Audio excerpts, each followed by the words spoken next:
Hey, it's Vu, and today I'm going to be doing a demo review here of Azsendi from the stream. I'm more likely to get to your shit if you're on the stream, I'm going to be real. I'm trying to get to everybody's stuff, but if you're on the stream and you actively ask me to do your demo reviews, I'm more likely to get to it. Anyways, as I said in my last demo review, I'm going to be getting to stuff not chronologically anymore, so don't expect everybody to get their demos reviewed, but if you send your demo like once a week for a while, then I'll definitely get to it. Especially duplicate demos, I'm more likely to get to. Anyways, heading into this one, Azsendi, he buys armor, perfectly fine. He's the fourth man in a rush. Bomb obviously shouldn't be the fifth man, but shit happens. And you're running in like this. I never like running through the site quite like Azsendi is here. You always want to be focusing on like running around the side, or you want to be dropping down window and then running out here like that guy is, or you could even be dropping down window and like running up here. Running through sight just means you can easily get killed by cat. You can get killed easily by anybody around here is going to peek into you and kill you. And like it feels like just a weak way to run. Like as you get through this area here, there are like 4 different angles you want to be looking at, whereas you can't kind of isolate yourself like you want to. So I really wouldn't recommend running through sight like that. But whatever. Now getting the USP and going into kitchen, most people do actually do this, but what you want to be doing is not holding this angle, because here you're taking a 50-50 engagement, and when you're in a 5-on-3, you don't want to be taking a 50-50 engagement, because like that can only possibly benefit them. I mean, in my eyes, right? Because what's going to happen is like there's a good chance that they kill you here, and then they're in a 3-on-4, and a 3-on-4 is much more winnable than a 3-on-5, right? So what you want to be doing here, with the bomb planted especially, you don't want to be focusing on taking a 50-50 engagement, because as soon as the bomb's planted and you're in a 5-on-3, you don't need to take engagements. Just don't die. Like, hide, play with them, toy with them. Like, what I would be doing here is hiding along this wall, and then as soon as my teammates spot him in through here, then I peek out and try and get an easy kill, right? Then you try and get the kill. Because if you peek out here and you die, not only have you given up a free kill, but also what's happened is he's gotten a kill quickly. Like, he didn't delay to get that kill. And if he's delayed, if they're 3-on-5 and every kill they get, they have to be like delayed for a few seconds, they're actually going to lose because the bomb's just going to get defused, right? So, or the bomb's not going to be able to get defused. So you don't want to be taking like a straight up engagement here. Because look, you've already lost 2 members here. Now you're 3-on-3. Imagine if Azsendi had died there. Imagine if that had happened right away. If Azsendi had died to Boom early on, then it's a 2-on-3. All of a sudden, it's a 2-on-3. And not only that, but the bomb hasn't ticked down very much. So they have a good chance of actually retaking the site and getting a bomb plant. Because the bomb is like newly planted. Now, running out of kitchen is a little bit... I'm not sure if I would do exactly that. Losing your gun, obviously bad. Again, just stay behind here. Like, personally, I wouldn't have ran out of kitchen. I would have stayed in here, and then maybe, like, actually, you either could have fallen back to bench or stay in here. What you did was, like, really indecisive. You move out, and then you're like, oh, fuck that, move back. Like, just choose an area, go there. Like, both were correct decisions. Just not making a decision is an incorrect decision.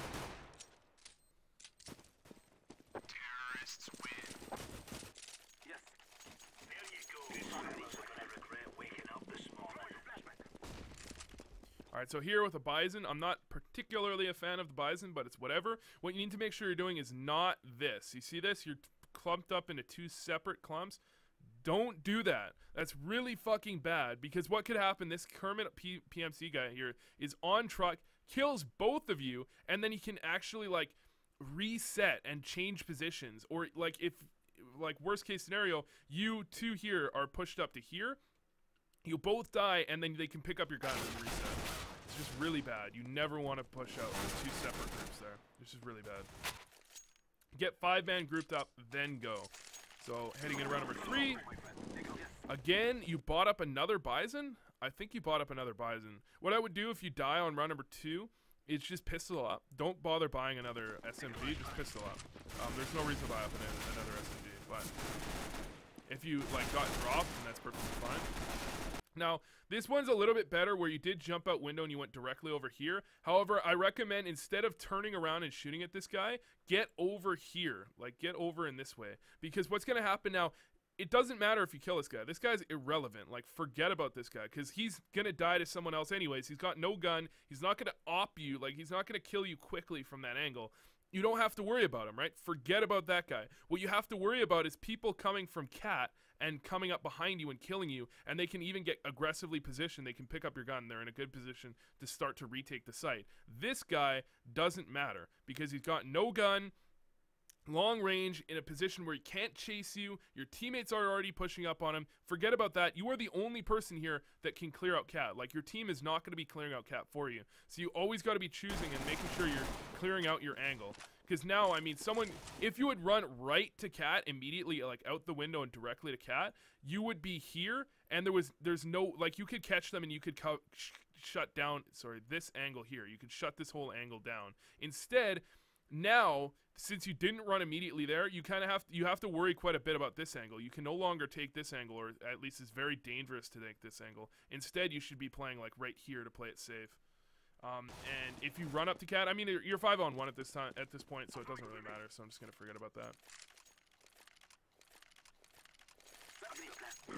So again, you're sticking with the SMG, and actually I do quite like this. It's actually a very interesting play. Sticking with 5 SMGs because you can see only one player has died more than once, so you have a shit ton of money and you're sticking with SMGs. I really, really like that. However, if you recognize that you're probably going to be sticking with SMGs if you all live, which, I mean, it's not a common scenario, but it is a scenario you're going to run into occasionally, don't buy a Bison. A Bison is just so bad against people with armor. I mean, sure, if you want to have a gun that can run around and spray and kill people if they're stacked or if they're saving or if they've got a pistol armor and you want to spray around a corner, perfectly fine. Go ahead and do that. But if you plan on using on round number 4, if you don't all die, don't use a Bison. It's just so bad against guns. It's just terrible. Use an MP7 or something. So here, you always got to make sure, like, if you're gonna be looking this way, like, just jump out window, right? If you're not jumping out window, you have to clear a truck. So what I would imagine is you want to do what this number 7 guy here, Lord Cthulhu, is you clear out van, and then you can jump on that barrel next to van. You can let your team clear out other spots because it's pretty important that the first guy clears out the most important angle there. There's the truck. Whoa, didn't mean to do that. So now you've cleared out sight. And 4-on-3, don't be pushing. You're in a 4-on-3. Okay, 4-on-3 is a kind of, you're ahead, but you're still on like a razor's edge there. If you die, you're in a 3-on-3. It's a very doable retake for the CTs. And the thing is, like, B is not an easy spot to retake. The lower numbers the terrorists have, the easier it is for CTs to retake, because there are so many areas you can play at B. You can play someone here, you can play someone here, someone in apartments, and you can play someone bench, and you can play someone at truck. And there's so many areas you can play. It's like less members is very important for the CTs to be able to retake. So like a 2-on-2 is better for the CTs than a 4-on-4 in terms of retaking towards the B bomb site. Whereas at A, it might actually be a little bit better for the terrorists in a 2-on-2, right? So you always got to be thinking about that. But one thing that's really important to remember here, 4-on-3, why are you going so aggressive? Like, it's not, if you get a kill, I mean, you are already an advantage. You're only making that advantage slightly bigger. So you're maybe it's like you gain like 20, 30% by getting a kill. If they kill you, you're losing like 50%. So you always got to think about risk reward here. Like, you're taking a huge risk for not much reward. Now, if this player got in, like if you were here and this player jumped into kitchen, then you maybe could both go aggressive, but still I don't think that's worth it. Now that trade kill was very smart, where you were getting pushed up, but then you saw that player shot at your team, so you wide peeked out and peeked out around. That was a smart trade kill, but I mean, the entire situation began by being a bad situation, and now you're pushing into CT. Doesn't make much sense. So now you're in a 2-on-2. You're back in kitchen. Shouldn't have pushed into CT in the first place. You should have come right back around into CT. This is smoked off. So you either, you immediately, this guy has probably told you that they're not out apartments yet. So you either immediately need to jump out through here and you want to get along the back here, or you could run out here. Now, in my eyes, the best play here is going to be jump out immediately and get here, because this guy would have told you, or you should know if you've thought about it. I mean, you can get out like this, right, over there, and they're not already in sight, because this guy obviously isn't dead yet. So obviously that's going to be the best play there. Waiting in window is not great, and then delaying and jumping through is also not great, because you're gonna have to jump through eventually anyways. If one of these two guys, imagine they're both up here, right, and one of them hits the bomb, you can't see it from window anyways. And like, imagine this Slade guy died, right? Imagine this depressed guy killed Slade. Well, then you're in a 1-on-2, they can immediately get on the bomb, and they're probably gonna know your kitchen because you killed someone kitchen earlier, and you have to jump through a smoke. It's like you want to set up for a situation where your teammate might die, right? And now even if it's not smoked off, so even in this specific scenario, if you're in a 2-on-1 and someone hits the bomb, you're still in a tough spot because you have to jump out through the window, right? Yes. So it's just better to set up without jumping, without sitting in kitchen like that.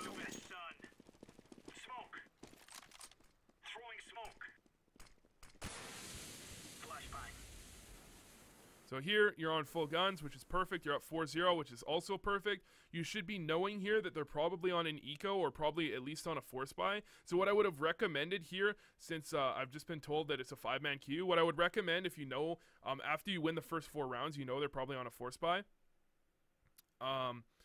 In my eyes, going out mid is a really good idea, especially if you have an op that has a good spawn, or if you know the smoke for window. Because I mean, it's not impossible for them to have an op that goes window, but it's just quite a bit less likely. And then you can get these long range engagements. One thing though I do recommend is just never send 5 mid, because then you get in this situation where you have all 5 players mid. You're like, what the fuck do we do from here, right?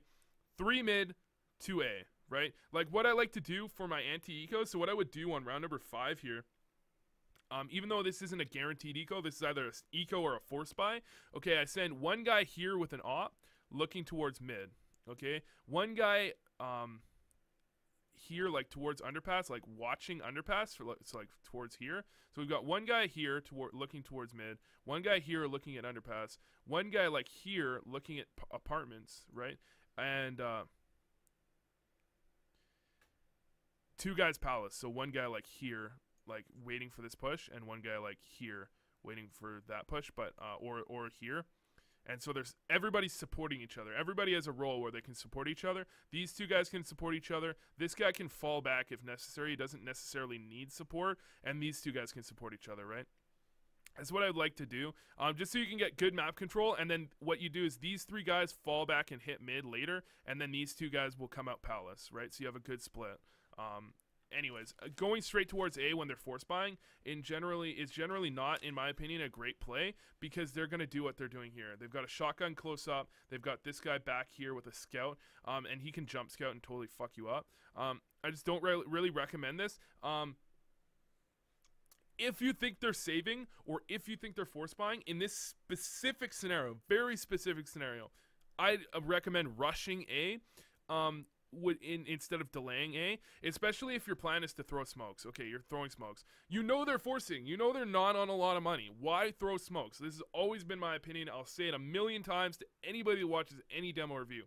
If they're saving, or if they're forcing with like shotguns, SMGs, pistols, that type of thing, throw as few smokes as physically possible. You want as few chances for them to push through smokes and surprise you. Like throw one smoke, like smoke off, maybe you smoke off CT and you rush A, or maybe you smoke off jungle, right, and then you like clear out CT. So instead of, like, what you would want to do is you'd want to smoke off like jungle, right, like deep jungle, just so that they can't like scout you from here, and then like push CT. Or I mean, you could even smoke off stairs and jungle and then push through into CT and clear out CT or something like that. I mean, A is just a really dangerous spot because you kind of need smokes to take A if you're delaying it, but you don't want to throw very many smokes, because like you have a smoke here and a smoke here and a smoke here. Against riflers, that's perfectly fine, but against pistols, they can just jump through these smokes and like surprise you, and that's what they want to do, because if they surprise you, then they've done their job because they only have pistols, and if they don't surprise you, then it doesn't matter because they only have pistols, right? So if you're gonna do that, I would recommend rushing, and I only recommend rushing because you win 4 rounds in a row. That's the only reason I recommend rushing A here, because they're probably not going to nade stack it when you've rushed B 4 rounds in a row.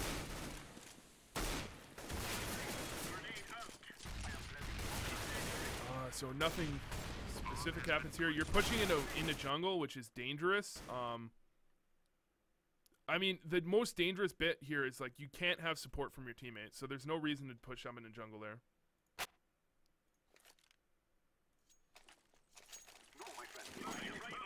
So here with an op and a good spawn, that's perfectly fine. Good shot. I'd prefer to double scope there just to ensure you can land that shot. But, I mean, if you can land it when you're single scope, that's fine as well. But why, I mean, why run back? Why run back this way? Your bomb's going underpass, right? So you're going A.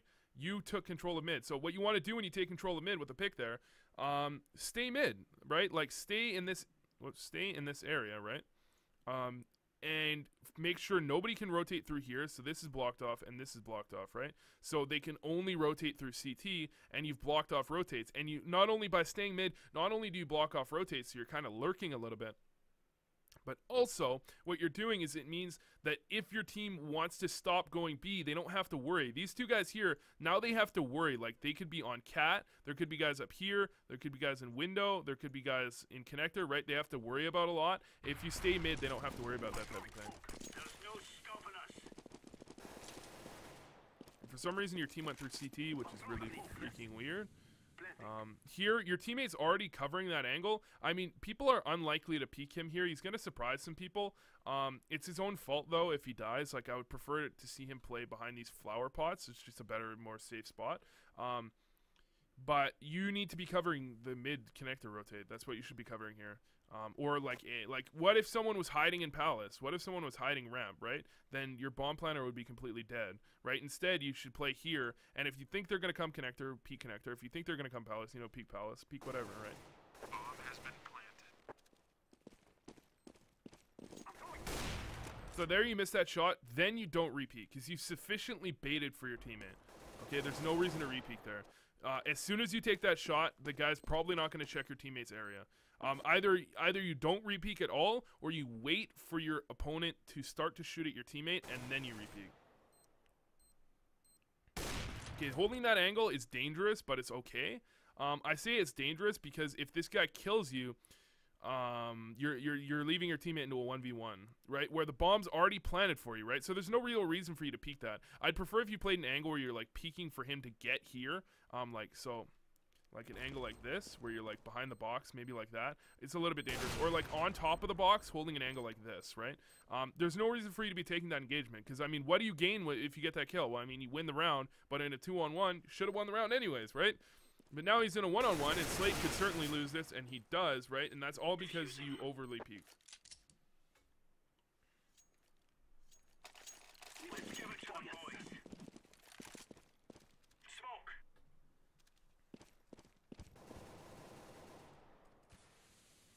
Smoke. Smoke. So here you've got control of mid. Nothing surprising. You're continuing to have control of mid, which I really like. I'm throwing. You've got a kill. You stay in mid again, which again I really like. Pushing down mid I like a little bit less. It's not quite necessary. If you stay mid and throw flashes over and just delay them, you're in a much better spot, because look at like the situation their team is in. They're really like kind of far back. They're pushed back by your team, and you're covering the rotates. But by pushing down, you allowed Kermit PC or PMC. He could have certainly gotten a kill on you. He could have certainly killed you, and they could have started a retake if your teammates hadn't demolished that site so easily. So I really would have recommended to not push down mid there. The only reason you want to push down mid in that situation after you've gotten control of mid is either your team starts to lose the take at A, or your team is completely clueless and they're not working together. But since you're in a 5-man queue, and you say you are, you don't have to worry about your team being clueless. They're going to execute on something. So you only want to push down mid if your team starts to lose the execute. Throwing smoke. So here they're on pistols. This is where holding mid is very dangerous, because they are on pistols. There's a good chance if they know you're here, they're all going to push up on you and try and grab that op, which would be a good play by them. They don't know you're there, which is good, but still kind of dangerous.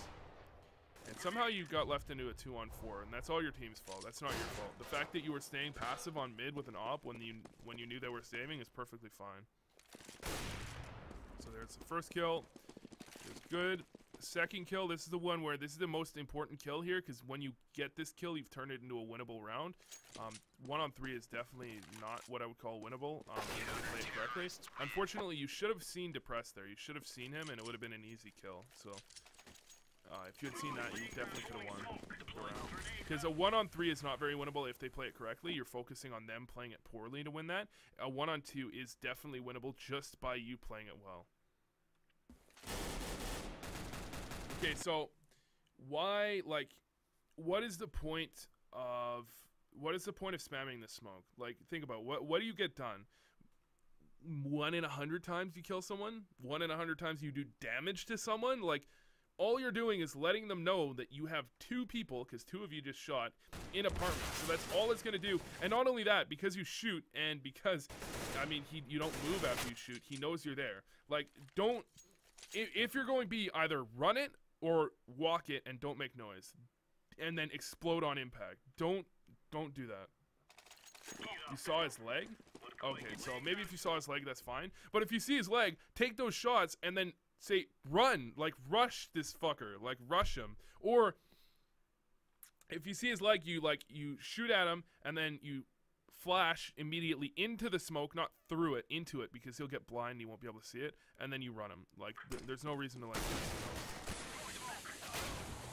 there, get killed by an opper. Peeking that with a scout is pretty dangerous. It's not really worth the risk. Peeking with an op would be okay, but even with an op, you're almost always, like, 99% of the time, or maybe not 99% of the time, but maybe 90% of the time. By the way, you have to walk at these stairs. These stairs here, you have to walk. Maybe like 90% of the time, if you don't want them to hear you. Maybe like, I wouldn't even say 90, maybe like 75% of the time they win that engagement, op versus op from CT spawn. It's just not an engagement you want to be taking. I would very highly recommend not rushing B with guns. It's just not going to go well.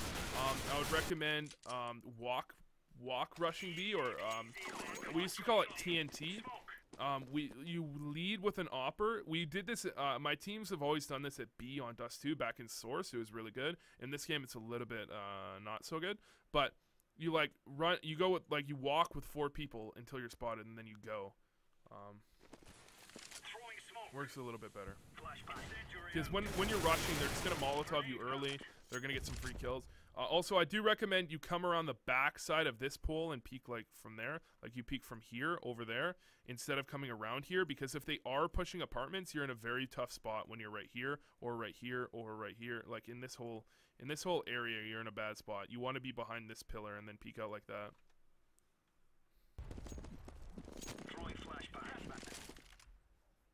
Now you've got an op. Perfectly good. Your teammate just got a kill at B, which means you should be working towards B here. Now, this is going to sound a little bit different than the points where I said you should stay mid, but obviously you should be going B here, right? Because you need to support your teammate, and your guys at A are not going to be able to support him very quickly. So you do start going A, or you do start going cat, but you should be going there much quicker. The only place you have to worry about is this guy on cat, and you should be worried less about that. You could have run up until about here and then walked around, and you would have been in the same situation, but you would have been there quicker. There, shoot quicker after you scope in, because they can hear you scope in. They're going to hear you sometimes, and by scoping in and then waiting, there's a good chance he might be like, what the fuck was that, and then move, and then you're in a tough spot to land the shot. So he just shot at you. Why repeat that? Like, what are you getting done here? Your teammate isn't in a position to trade. If you get the kill, congratulations, you've gotten a kill. Doesn't fucking matter, right? You want to plant the bomb, get into a good after plant spot, because he missed his shot on you already, right? Delay maybe for a second, stay behind this pillar, delay for a second, have this guy show up, and then you try and plant. I don't know. It doesn't make sense to repeat this window. Because, I mean, even now that you've peeked it, like, you don't know. He could have gone this way, or he could have gone this way, right? So it's like, even by peeking that, you're not actually getting an advantage. All you're doing is saying, I want to kill you, which is not an advantage. And why fake it? You're in a 2-on-1. There's no reason to fake it. It doesn't make sense. Don't fake the bomb. In a 2-on-1, if your teammate can cover the areas that he's possibly going to be at, there's no reason to fake it. All you're doing here is, again, you're leaving more and more opportunities for him to possibly kill you. Good deductive reasoning there, finding out that he wasn't kitchen by the fact that he had moved and he wasn't peeking, but still kind of dangerous not to have planted earlier. But good play to recognize this. This is a good angle. I would peek it wider, though, because the thing is, you're probably going to get this kill if he peeks out on you. But if he's rifling and he runs across and you take a shot, all that goes is in this guy's head, he's like, oh, light bulb, right? Like, fucking light bulb. Like, he's got a light bulb right here. Yeah. This guy is kitchen, right? Which means if he finds out where this other guy is, he knows where both of you are, and that's a very, very winnable round, right? Of course, if he strafes into you with an op, it should be an easy kill, but there, you miss him, right? So now he goes, well, I know one's kitchen, I know where that guy is, now I just have to deal with the other guy. When he doesn't know where both of you are, then he has to deal with both of you. Then he has to kind of worry about where each of you are. Then he's in a very bad spot.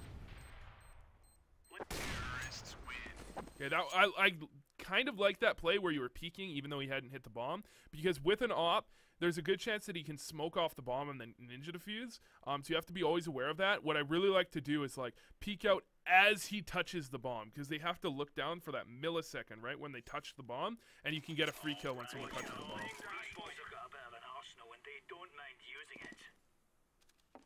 Smoke. Deploying flashbang. So just holding mid. Nothing surprising, but now that you're in a 4-on-5, this is where you want to start considering pushing up. The reason for that is 3-on-5 or 3-on-4, and your team is having trouble. They know this guy is in B. You want to start pushing up to support. You can't wait longer than that. If your team had gotten both kills in B and it was like a 3-on-3, then it would be a little bit different. But in a 3-on-4, the guys in B attacking your team, you want to be pushing up there. Throwing smoke. So here, walking up mid, a little bit too early. You should be waiting. Again, last round you had the right idea. Wait until your team makes you push up to push up. Don't push up naturally. Don't push up unless there's a reason for you to push up. Because having control of mid is good enough of an advantage in its own right. Grenade out. Again, your team's making a ton of noise for no reason, and that resulted in your death. So definitely should tell your team not to make that much noise. There's just no reason to make that much noise. Okay, here, don't jump across here. That's bad. Peek from on truck, fall back, peek from here, fall back. Like, one of the most common things is people will peek from like here and then like stay along here, which is very good. This number 7 guy should have a 5-7 if he's going to be playing here. Should go 5-7 nades or something. And you should not have nades if you're crossing over here. Having nades is good. The reason I say 7 here, Lord Cthulhu should have a 5-7, is because he's not going to be falling back. He's not going to be throwing nades. He is fragging out to the nth degree, right? So he can just play, don't even peek out here. You just play underneath with a 5-7, you frag out as hard as possible. You should be peeking from on top of truck, and by doing so you bait for your teammate here who has a 5-7 to shoot at them as they come down, and then you shoot at them a couple times, then you fall back to bench, and then you shoot at them from here, and you can use your nades as you fall back. The nades themselves make no sense when you're in this position, because when are you ever going to throw nades if they're rushing B? The only time you're ever going to be using those nades is if they're going A. Which, I mean, you don't really care about having nades when they're going A. And throwing that flash, again, not useful either.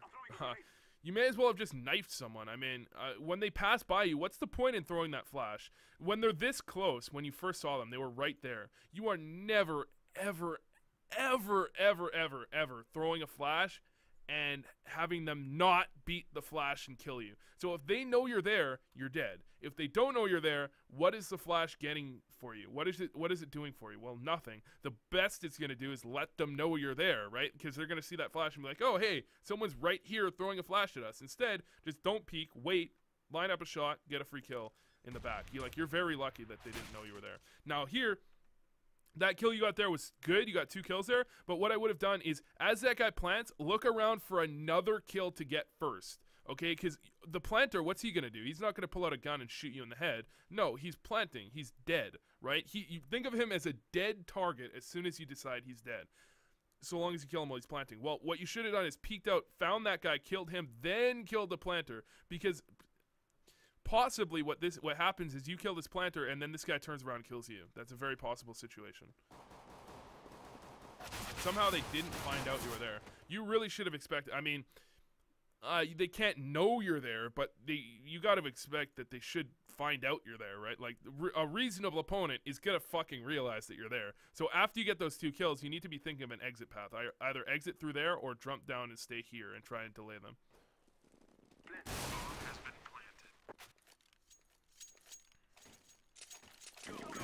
10. You've got a 2 flashes. Your team's not buying, so then there's no reason for you to buy.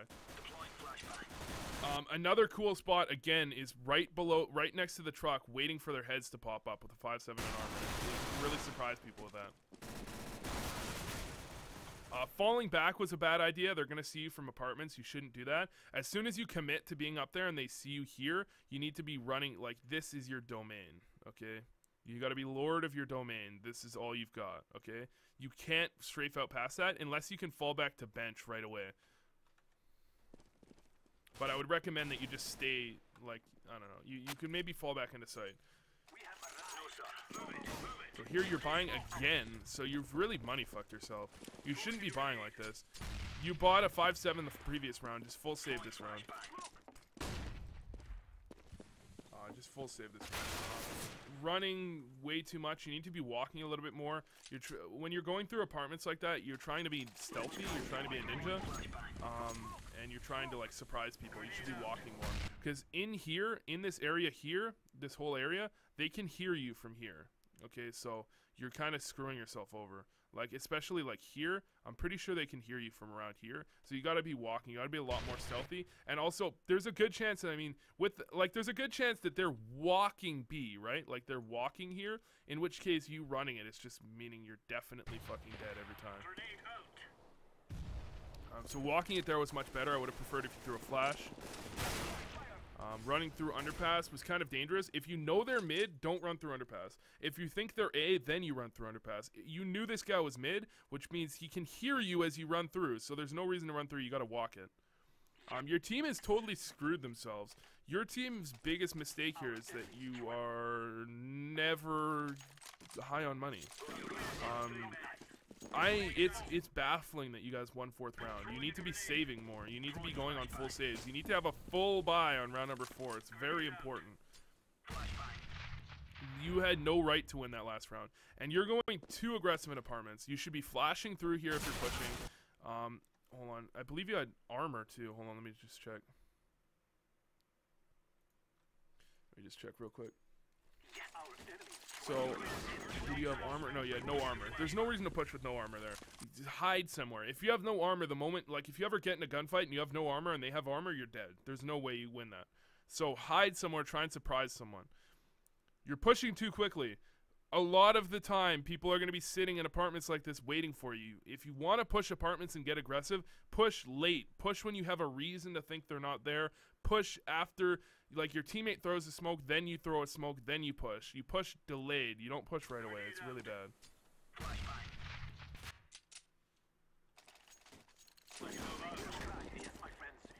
So here, rushing it with the 5.7. Again, you've done it so many rounds in a row. They're gonna be waiting for you. The fact that they aren't waiting for you is pathetic on their part. You've rushed apartments every round this half. Don't continue rushing it. Stop. And now that he spotted you, don't rush once he spotted you. Getting here is okay, but the thing is, if they ever try and go B, if they're like, hey guys, let's go B, they're gonna fucking clear this, because they know you could be there. So hiding here and trying to surprise someone isn't gonna surprise anybody. They know you could be there, so they're gonna clear it when they want to hit towards B. So this is not a good spot. They're bad. I'm sorry, I thought they would clear that. No, they're just terrible. No, they're just terrible. That peek around the corner, I did quite like that.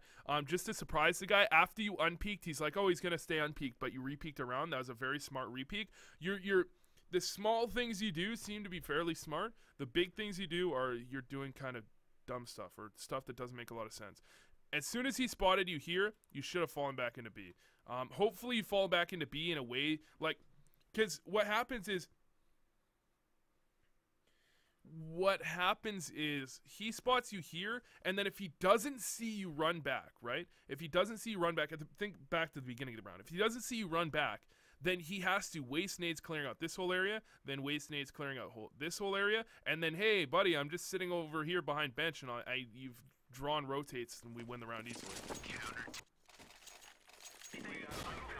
There's no reason for you to stay there, because a good team will clear that out every time. So here, wide peek, look how in the open you are just to be shooting at one angle. Peek one angle at a time. Peek from the stairs, peek out here. Then if you think that that's definitely clear, peek out towards sight from the stairs while you're still hidden. So you're like back here, so you're like back here and you peek out towards sight. Then you strafe out more, then you continue peeking. You were in the middle, there's no reason you should have lived there. Like, there's no reason you should have lived in that scenario.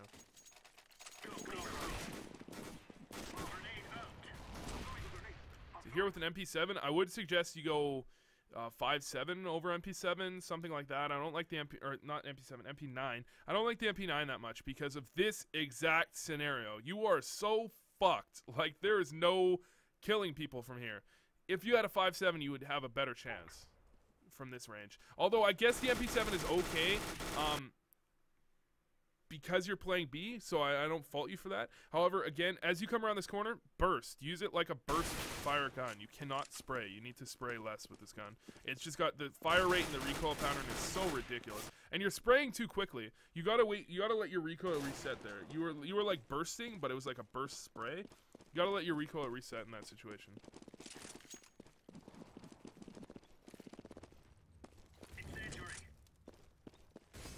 Solid Molotov.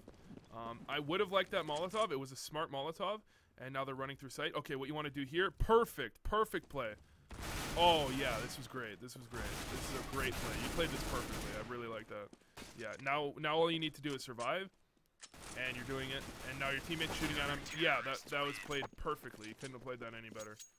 It's weird. You have some rounds where you play very smart, like very good plays, and then you have other rounds where you just don't. You just don't.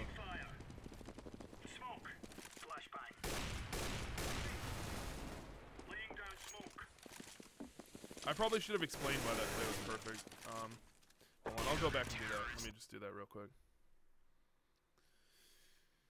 Just so anybody watching this gets that information. Okay, so we'll just fast forward through this round real quick. Got a MP9. Oh, this is okay. Yeah, you pick up the one where you pick up a P90, right? Yeah, okay. There you go. So this is the dangerous bit. Throwing this Molotov. If they're B already, like, you got to think about it like this. Who is that Molotov gonna screw up, right? It's only gonna screw up someone that is in this area, right? Or like this area, okay? Like around here, right? But I mean, if someone is like, there's a good chance anybody that, it's like if you throw a nade through there, it would make no sense. Because anybody that it's going to damage is likely to be peeking you when it damages them, right? The Molotov makes a little bit more sense because it lasts for a while. But like, if this was a nade, so I'm just going to explain the thought process here, just in terms of like, why this is kind of dangerous. Because if this was a nade and you threw it, it's going to blow up like this. So it's going to damage people in this area, right? So if that's a nade, it's only going to damage people. So it's only going to be a useful nade if they're literally peeking you, right? Like, that's the only reason it's going to work. Now, with the Molotov, it works a little bit better, but it's still very dangerous, right? Still, you got to remember that. Like, who is that Molotov going to stop? Well, it's going to stop people that might literally be peeking you as you throw it. Okay, so now you want to get into sight. I'm not sure if you saw that guy in window. Either way, you do want to get into sight. Now, you see them here. Okay, so instead of trying to take that long-range engagement, you don't want to do that. Just wanted to stop some pushes to get time to get on site. That's the reason. That's a good reason to throw that Molotov. However, you just have to be aware it's very scary because it's very dangerous, right? It's a dangerous Molotov to throw. And the thing is, anybody that's running in through here, anybody that's going to beat you on a site if you just run right in here is going to beat that Molotov as well. So it's kind of dangerous in the first place. Although if you are trying to get pushed up the truck, then it does make sense. If you're just trying to get in a bench or into sight here, then you shouldn't be throwing that. Anyways, you see them window. You're not going to win that engagement at long range, so you get close up. Now here, you are in a dangerous spot because there's guys could be coming around here and guys could be coming around here, right? So instead of just hiding here and getting shot from either angle, you go aggressive, kill some people as you know they're close range, and then instead of going the same way and allowing them to set up for you, you go back around and surprise them around from behind, which is perfect. And then the last guy's pushing you, and you know in a 3-on-1, if you die here, it's a 2-on-1. He's got an op. He's going to be in long-range engagements. He could definitely win that. He's got a good chance. So You come back around, delay, and of course you're reloading, so hopefully this was the idea. You delay, and then you avoid the engagement, your teammate starts shooting at him, and then you come around from another angle, which is even more perfect. Even though you're delaying a little bit, what you're doing is you're making sure that that guy can't accidentally double kill you, so that's perfect.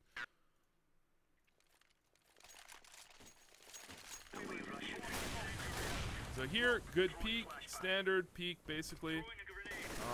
Throwing that nade's very dangerous because these guys, you've already seen, you knew someone was on the ramp, so there's a good chance as you throw that nade, they kill you. You always got to make sure you throw nades from safety. You got to make sure if you're ever throwing a nade, be in safety as you throw it.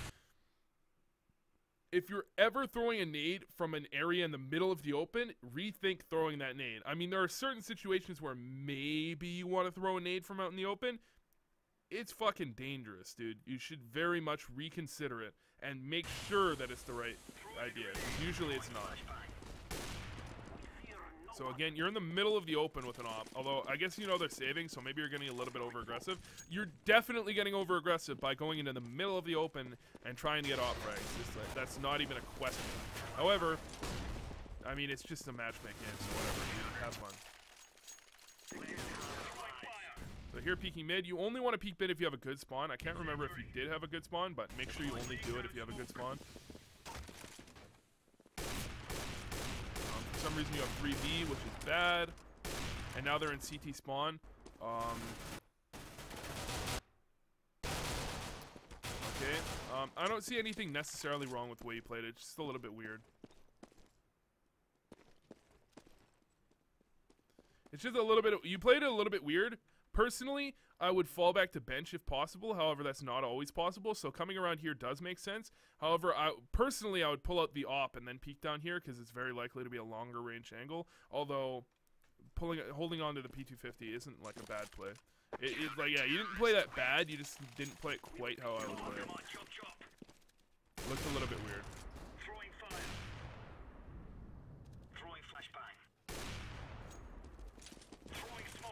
There, your teammates get a couple kills.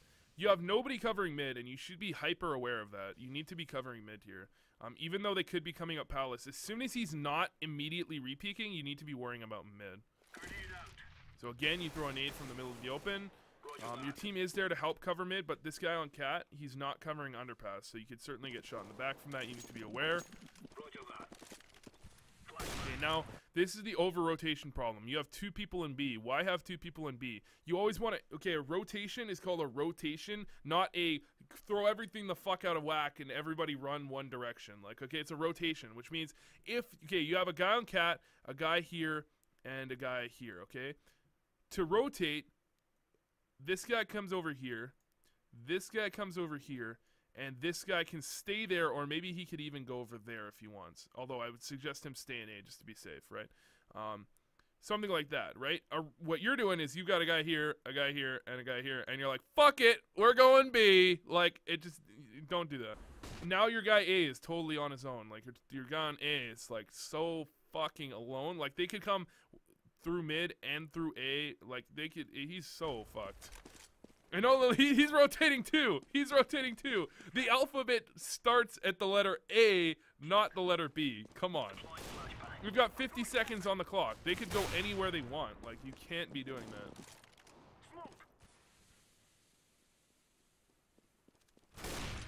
So I somewhat respect that you're not scoping in there until a little bit later. I mean, ideally, you want to be scoped in as that guy runs around the corner, but I do somewhat respect that you don't want to do that because you're worried that they might hear you scoping in. If that's the reasoning, perfect. That's a good reason. That's smart. Like, I would be thinking that same thing too. If that's not the reasoning, scope the fuck in, okay? Like, if you're not scoping in for the wrong, like, okay, it's not scoping in is the right thing, but if you're doing it for the wrong reason, like forget it. Now here, you have the bomb down. Why? Why are you doing this? Why? No, if you're worried about him coming behind you, CT, clear out here. Clear that out. If you're, because okay, sometimes you get in these situations where they could be coming through A or they could be coming through CT, right? So you're worried about both scenarios. So you have to clear out one of them and then go back and clear out the other. But to clear out A, you have to clear out all of this area, right? And to clear out CT you have to clear out there. So obviously this makes way more sense to clear out than A. So why run into A? What is the point there? I mean, there's just so many angles that you could get killed from. Okay, now, you're in a tough spot here. You have a smoke, 2 flashes, and oh, if you lose this round, I'm gonna fucking cry, dude. I'm gonna cry. Okay, you know he has an op. You know he's right here. Smoke this off. Flash. Fall back into CT. Flash. And then the round's over. There's no way he wins that round. There's absolutely no way he wins that round if you just use your nades well when he's still far away. Okay, thank God you won that. That was, I would have cried, dude. Holy shit. Just, you have full nades. There's no way it should have been that close. He had no nades. He had 20 seconds. You knew where he was. There is absolutely no reason for him to ever win that round unless he goes fucking crazy and lands an insane headshot. Alright, so here I do like this angle that you're holding, but you still have to worry because they could come up cat and peek you like that. Or like people from like right here that are like crossing connector, that will often happen, they'll see you before you see them. So this is a very dangerous angle. So instead of trying to shoot back through the wood, which is never going to work, you have to just jump away. You have to run away like that. And even though that's incredibly dangerous because you could get killed from here or here, you have to do it. You like personally I'd like run back like this. I don't know. You can't stay behind that wood. He's going to kill you a lot of the time. Like you're lucky he didn't kill you. Like either you run back like that, or you peek out and then try and kill him, right? Like you can't just stay behind the wood. And actually peeking out and trying to kill him, if you know he's solo here, is really good because he's going to be spraying at the wood. He can't transfer his spray and kill you very easily. That's why you always have to be aware when you're trying to spray it through someone through a wall. They can peek it right out on you and you're dead, right? Like, because you can't transfer your spray that fluidly. It's just not going to happen, right? So peeking out on him if you know he's alone is very good. If you don't know he's alone, if you could have someone else, then it's not so good. You didn't do much wrong here. Personally, you had 20 health left. Don't get into window quite like that. I would have gotten into this corner back here. Where is it? Let me just show you. This corner over here and opt towards window. And even though you're taking an engagement where it's like you're kind of committing yourself, it's still better because you have 16 health, right? So if you miss an op shot, you're dead in like any regard. If you ever miss an op shot and you have 16 health and they have any sort of gun that's not a Glock, you're definitely gonna die. So you may as well put yourself in a scenario where you could surprise someone, get the drop on them, and get a kill. Or you could have played towards A if you thought that was clear and you can fall back there.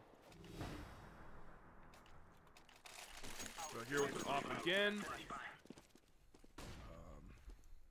I prefer to peek from on top of bench here because oppers are often going to be on that angle that you're peeking, holding that, and if you peek right into that, they're going to kill you. However, if you peek from on top of bench, you're kind of throwing their aim off. It's an easier angle for you to hit instead of just playing straight up the action game. There, I don't have a problem with you peeking that angle. It's just unfortunate he kind of outplayed you there. Personally, though, I would have peeked underneath. I think that's a little bit safer of an angle, but I mean, there's nothing wrong with that angle you played. So that's going to be the end of it. That's the end of that demo review.